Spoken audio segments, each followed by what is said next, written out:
குண்டர் சட்டத்திற்கு எதிர்ப்பு தெரிவித்து செய்தியாளர்கள் சந்திப்பில் பாரதி ராஜா பேசி வருகிறார். அதனை நேரலையில் பார்க்கலாம். மிகப்பெரிய அரசியல் மேடையில் பேசிட்டு இருந்தேன் சின்ன பையனா இருக்கும்போது. ஒரு மாணவனால் ஒரு பச்சை தமிழன் காமராஜர் தோற்கடிக்கப்பட்டார். அன்னைக்கு நான் அரசியலை விட்டேன். உங்களுக்கு தெரியாது. ஏன்னு கேட்டா, தெரிஞ்சோ தெரியாமலோ மிகப்பெரிய தவறு நடந்த சரித்திரம் தமிழகத்தில். யார் வேணாலும் என்ன வேணாலும் பேசிக்கோ. கூத்தாடிகள் நாடாள முடியுமா என்ற ஒற்றை சொல்லிலே, தவறாக உச்சரிக்கப்பட்ட அந்த ஒற்றை சொல்லில் தடம் புரண்டது தமிழகம். அன்னைக்கு போச்சு. என் நேசத்திற்குரிய தலைவர்கள் நாம் ஆண்டார்கள், அவர் நல்லா ஆண்டார்கள். ஆனால் ஒரு விஷயத்தில் அது சரியான முன்னுதாரணம் அல்ல தமிழகத்திற்கு என்பதில் நான் சரியாக இருக்கிறேன்.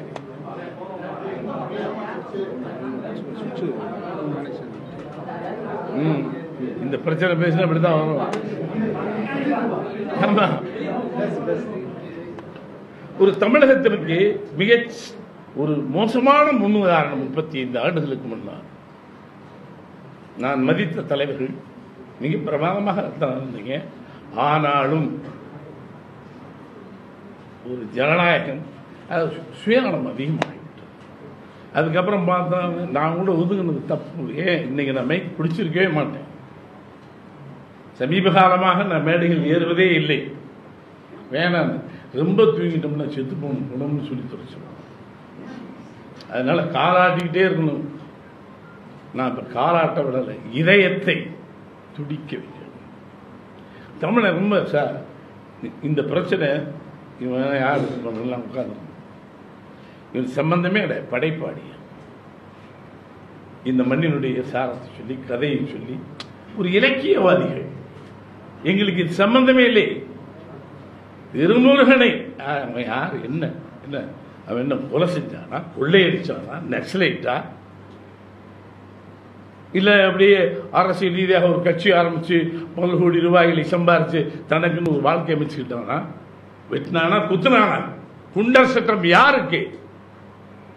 ஒரு ஜனநாயகமாக நான் கூட தான் 6-7 வருஷம் நான் போயிருக்கேன் நினைவேந்தலுக்கு. பிரபாகரனை நேரில் சந்தித்து தூக்கிட்டு போ. அன்னைக்கு நான் சொன்னேன், பிரபாகரனை சந்தித்து பேசிவிட்டு வந்தேன். என்ன சகோதரன், நீ தூக்கி போடு. என்ன காரணத்திற்காக செய்து கைது பண்ணு. மெரினாவில் கூட்டம் கூட கூட சட்டம், அரசியல் சட்டமோ எதையும் தடை மீறி சென்பது அடையாளத்தினுடைய போராட்டம்.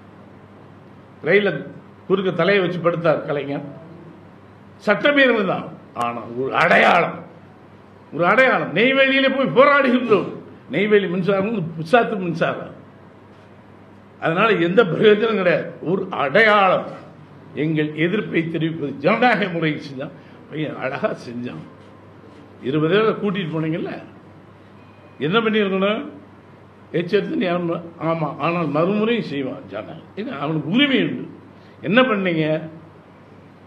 மத்திய அரசை கொஞ்சம் விமர்சிச்சுட்டான். அவன் உரிமை இல்லை அவனுக்கு. அரசு விமர்சிக்கவே கூடாதா? அமீர் விமர்சிச்சான், போட்டீங்க 10-15 நாள். சீமான் விமர்சிச்சான், போட்டீங்க. நான் விமர்சித்தேன், போடல. போட்டிருந்துடலாம். அங்கேயும் உங்க புத்திசாலித்தனம் வேலை செய்யுது. எவனை போடலாம், எவனை போடக்கூடாது, போடு. ஆனா ஒன்னு சொல்லுவேன், தயவுசெய்து பத்திரிகையாளர்களே தவறாக எடுத்துட்டார். இந்த தமிழ்நாட்டில் நீங்க, நான் சும்மா இது எப்ப வேணாலும் கேட்டுட்டே இருப்பேன், யார் சொன்னாலும் கேட்பேன். வேற எங்கேயாவது போய் ஒரு தமிழை அரசியல் பண்ண முடியுமா? தமிழை எங்கேயாவது போய் பதவி எடுக்க முடியுமா? ஒரு சமஸ்தானமாக இருந்து யார் வேணாலும் வரலாம், யார் வேணாலும் போகலாம். நாங்க எவ்வளவு பெருந்தன்மையா பரந்த மனசோட இருந்தோம். எல்லாம் தொழில் பண்ண என்ன, எங்களுக்கு மட்டும் என்ன விதிவிலக? யார் வேணாலும் எங்க தலையில விட்டலாம். நீங்க மட்டும் உங்க பிள்ளை குட்டியோட வச்சுப்பீங்க. எங்களுக்கு அது இல்லையா? ஏன்னா ஒரு சமஸ்தானமா இருந்த காலத்துல ஏதோ வந்துச்சு. அதுக்கப்புறம் என்ன பண்ணிட்டீங்க? இவன் பாவப்பட்டவனுக்கு நல்ல மூளை வேலை செய்யும். தமிழனுக்கு நல்ல இதயம், பரந்த இதயம். ரொம்ப. ஆனா இனம் மொழி விஷயத்தில் துருப்பிடிச்சு போயிட்டோம். நல்ல அறிவாளி, கெட்டிக்காரன், மூளை உள்ளவன் தமிழன்.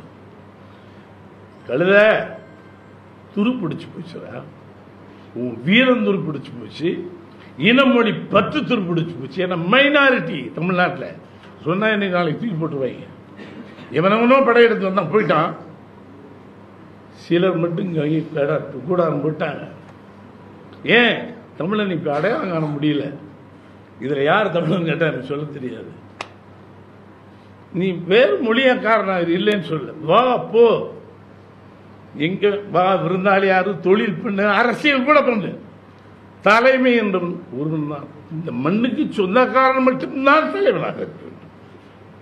கேட்டா என் ஃப்ரெண்ட் ஒருத்தன், சார் உங்க தலைமை தைரிக்கு தமிழர்கள் யாருமே இல்லை. என்னடா சொல்றீங்க? ஆமா, பிரிஞ்சு கிடக்கு, வெட்டி குத்துக்கிறாரு. தமிழனுக்கு தலைமை காலில். சரி விடு, தமிழன் தலைமை காலில் நீ என்ன பண்ணுவேன்? நாங்க வந்து தலைமை. ஏண்டா என் பொண்டாட்டிக்கு புள்ள பிறகுறது நீ ஆடா வந்து புள்ள பிறத்து வைப்ப? என் ஒய்ஃபுக்கு பிள்ளை இல்லைங்கிற நாங்க பெற்றுக்கிறோம்டா. இல்ல ஊனமா பிள்ளை பெறும், நாங்க பார்த்துக்கிறோம். நீ யார் எனக்கு பிள்ளை பெற்றுக் கொடுத்தது? இதில் வேணாலும் பங்கு கேட்கலாம், படுக்கையில் எப்படா பங்கு கேட்கலாம்? நான் படிக்கல, என் கதை சொல்லுது, எங்க ஆத்தா சொன்ன கதை தெரியும், என் மண்ணு தெரியும், பருத்தி காடு தெரியும், கடலை காடு தெரியும். எங்க பூமியில் நீங்க வந்து உட்கார்ந்தீங்க, இப்ப யார் யாரோ வர்றீங்க. எப்படா ஒரு திருமுருகனை கைது பண்ண முடியும்?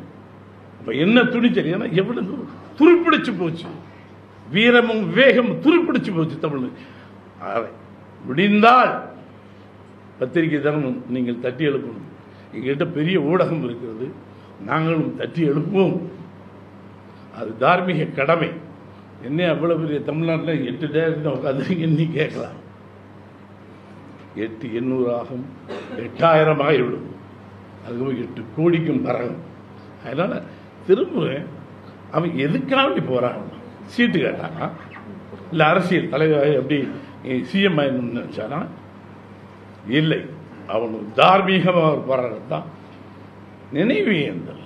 எங்கள் உயிர்களை லட்சக்கணக்கான உயிர்களை கொண்டீங்கல்ல, யாராவது கண்ணீர் விட்டாலும் தமிழனே அழுகு யோசித்தான்.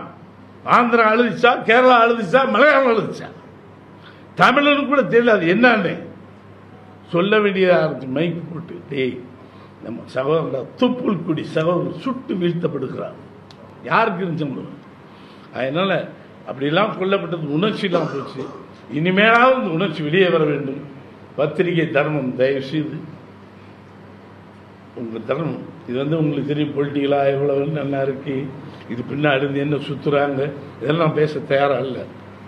என்ன 2 தலையாட்டி பொம்மை தமிழ்நாட்டில், 2 ஆடிஸ், ஏதாவது ஒன்று ஆடும் ஒன்று ஆடாது நினைச்சா 2மே தலையாட்டி பொம்மை ஆயிடுச்சு. ஆயினால் தான் திருமுருகனுடைய கைது. திருமுருகனை உன்னுடைய சொந்த கருத்தலா நீ கைது செய்ய இல்ல, கேவலம் பயந்தாங்க. ஏன்னா மடியில கனம் இருக்கு, கலைஞர்கள் எங்க மடியில கனம் இல்லை. ஆகையால் தயவு செய்து அவர்கள் விடுதலை செய்யப்பட வேண்டும். சின்ன உதாரணம் சொல்றேன் சார், ஏன் இவ்வளவு பேச அந்த பாரராஜன் நினைக்கூடாது. கோயம்புத்தூர்ல ஒரு மீட்டிங், இது திருப்பூர்ல ஹோட்டல்ல உட்காந்து சாப்பிட்டு இருக்கேன். ஒரு பெரிய conference, 10 ladies with batch they came எலெக்ஷனுக்கு முன்னாடி. பாரராஜா சாப்பிட்டா, இட்லி சாப்பிட்டு, ஐயோ எல்லாம் உட்காந்து பேசணும். என்னம்மா பேட்ஜ், வாட் இஸ் திஸ்? அவங்க ஒன்று சொன்னாங்க, நான் கூட தான் சொல்ல முடியும். ஒன்றும் இல்லை, வி காட் அ கான்ஃபரன்ஸ், ஒரு குறிப்பிட்ட சமுதாயம் மிகப்பெரிய conference, we want to claim our rights. இல்லை, we want to claim our rights 30% from the assembly. Shock ஆயிடுது. நீங்க என்ன இல்லை, 30% assembly seat we have to. தமிழ்நாட்டில் 30% அசம்பிளி சீட்டு வேணுமா? ஆமா, we invested a lot in this country, in Coimbatore, this and that, boss. My God, எங்க போகுது நாடு? இதை நான் பேச முடியுமா? அண்டை மாநிலத்தில் வி இன்வெஸ்டட் லாட். ஏன்னா வந்தவங்கலாம் கூட போயிட்டான், நீ கூடாரத்தை இன்னும் காலி பண்ணல. எங்களோட சகோதரனாக, மச்சனாக, மாமனாக உன்னை அணைத்து கொண்டோம். ஆனாலும் தயவு செய்து எங்கள் மொழியிலையும், எங்கள் இனத்திலையும், எங்கள் குடும்பத்திலையும் நீ சரிசமமாக பங்கு கேட்காதே. அதனால் தயவு செய்து மத்திய அரசு என்ன சொல்றதோ இல்லை, மாநில அரசு உங்களுக்கு உணர்வு இருந்தால், மான ரோஷம் இருந்தால், திருமுருகனும் அவனை இணைந்து கைது செய்யப்படும், விடுதலை செய்யப்பட வேண்டும். இல்லை என்றால் இந்த தமிழனுக்கு ரோஷம் மானம் கொஞ்சமாக இருந்திருந்தால் இதற்காக போராடுவான் என்று கூறி விடைபெறுகிறேன். நன்றி, வணக்கம். இயக்குனர் சங்க தலைவர் விக்ரமன் அவர்களும் நடிகர் சத்யராஜ் அவர்களும் அந்த பிரஸ் மீட்டுக்கு வெளியூருக்கு வர முடியாதனால் தங்களுடைய ஆதரவை தொலைபேசியில் தெரிவித்திருக்கிறார்.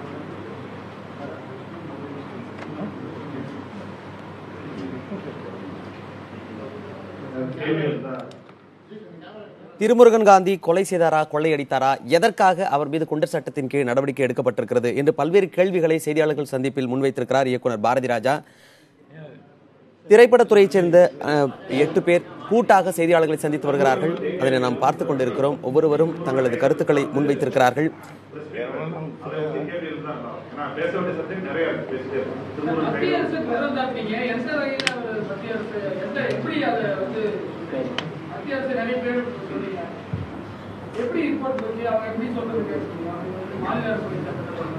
தலைமைச் செயலர் கையெழுத்து இல்லாம குண்டாஸ் போடுறது உங்களுக்கு தெரியுமா? தலைமைச் செயலருடைய கையெழுத்து இல்லாமல் குண்டாஸ் போட முடியாது. மாநில அரசு கைது செய்வதாக இருந்தால் கடந்த வருஷம் கைது செஞ்சிருக்கணுமா இல்லையா? இது 6 ஆண்டுகள் இதுக்கு நடந்துச்சு.